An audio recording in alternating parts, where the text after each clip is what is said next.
Hello, and if you read the title, yeah, now I'm going to do a Christmas review. And this one is called The Life and Adventures of Santa Claus. And in case you guys don't know what it is, it's a book that was made in 1908 by L. Frank Baum. And if you guys don't know him, he's the guy who wrote the original story of The Wizard of Oz. Yeah, that dude who wrote The Wizard of Oz made a story about Santa Claus. Well, it's actually his origin story.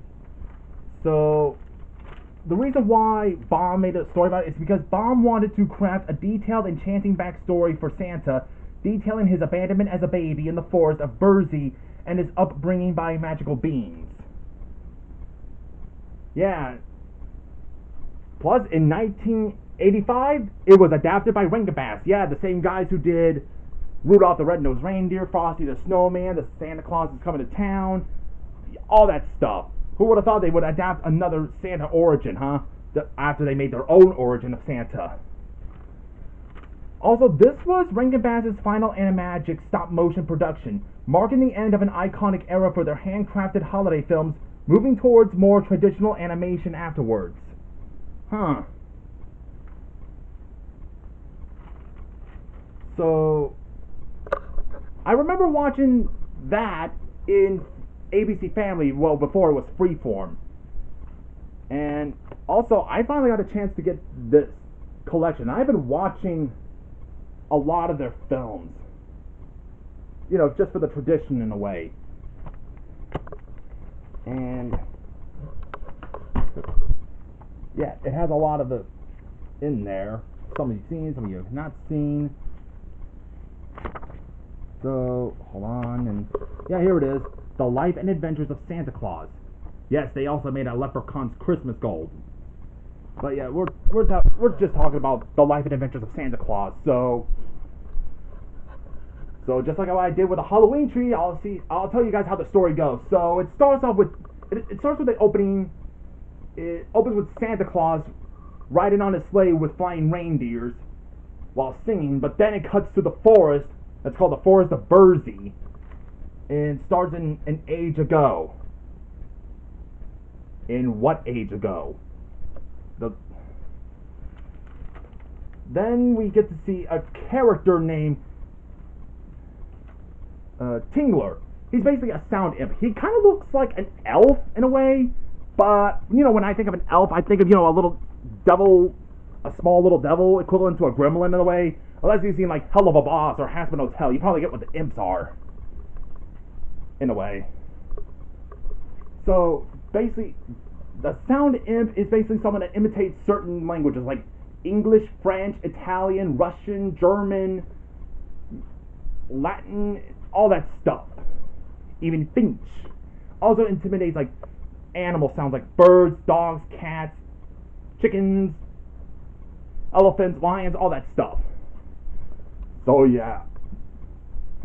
So he goes to the Great Act. He's basically the ruler of the forest. Oh yeah, one thing I should mention, that most of the cast, they got the actors for the cast of The Life and Adventures of Santa Claus. A lot of them were also actors of Thundercats, the original 80s cartoon Thundercats.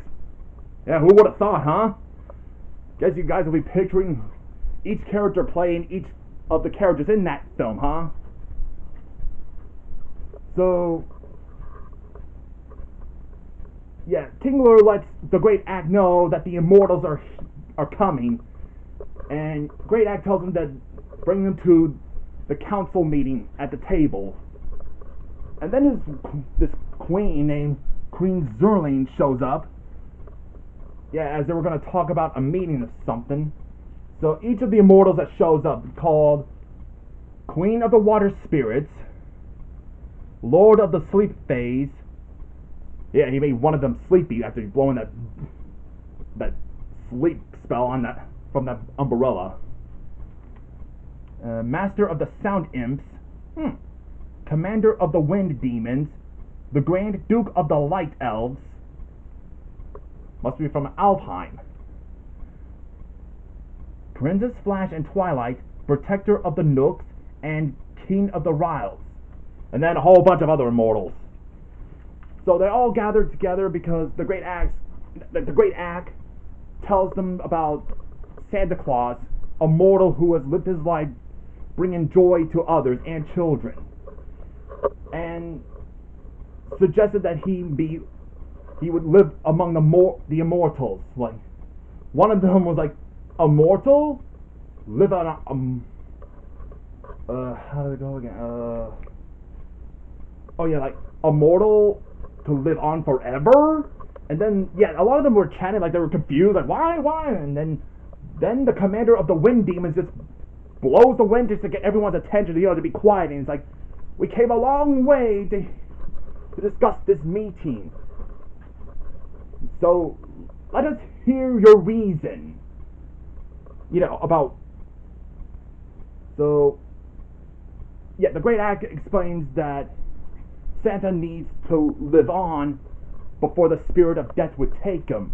And it suggests is to make Santa Claus immortal.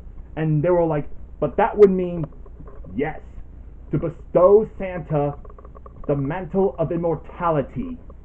And then he starts to tell them a story to give it a reason for that. He's like, how should I explain of the life and adventures of Santa Claus? And Queen Zerling says, start at the beginning. And he's like, yes.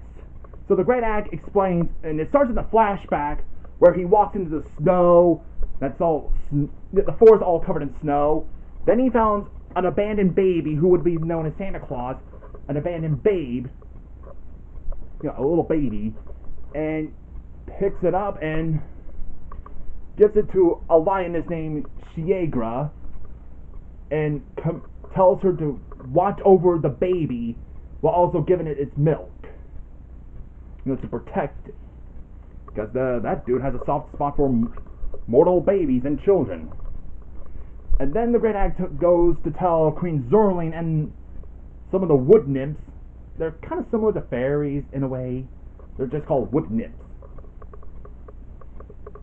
And then one of them, named Necile, who was a wood nymph, asks, what is a baby? And Great Act explains a baby is like, or a child. I mean, that Necile is kind of like a child in a way, but the immortals do not bear children of their own since they are immortal. And basically kind of the law in a way.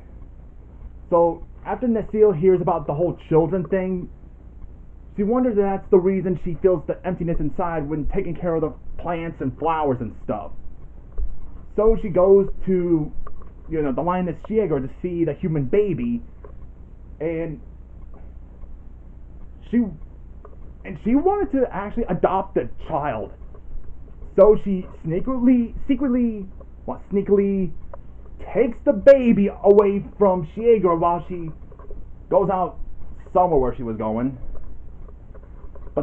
And then takes the baby to the forest of Burzy, and then the Great Act feels something has never been set into the forest of Burzy, and then this dude called Peter the Nuke shows up and tells the Great Act that something's wrong with Shiegra. She is beyond her control.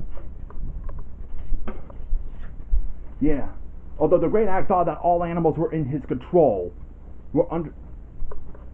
But actually the reason for that is because Shiegra is angry because someone stole her human baby she was raising.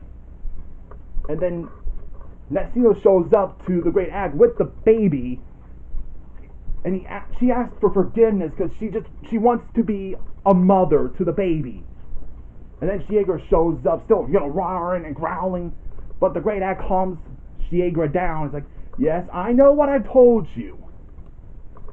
And then they decided to, and then after Necile convinced everyone to just let her be the mother to the baby, and then Great Act decides to let it be. To let Necile raise the baby while Shiegra stays and protects the baby with Necile. And then Zerling asked Necile what they should call him, but Necile said that she would call him Claus, which is in the language of the forest, it means little one.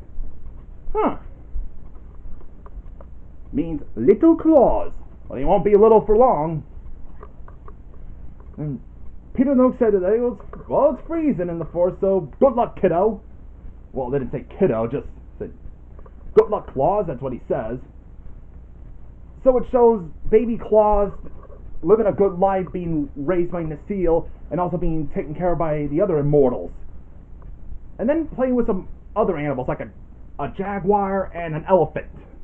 Then time passed, he's grown into a young man, maybe in his 20s or something. It just kind of showed that time passing and he's already grown. And then Necile tells who is now Santa Claus, or just Claus, that Tingler is back to give him more speaking the language lessons. So the other language is Finch. Although Necile asks Queen Zerline if all human children are like that, or like Claus, but Zerline says, no, but Claus is a very special child.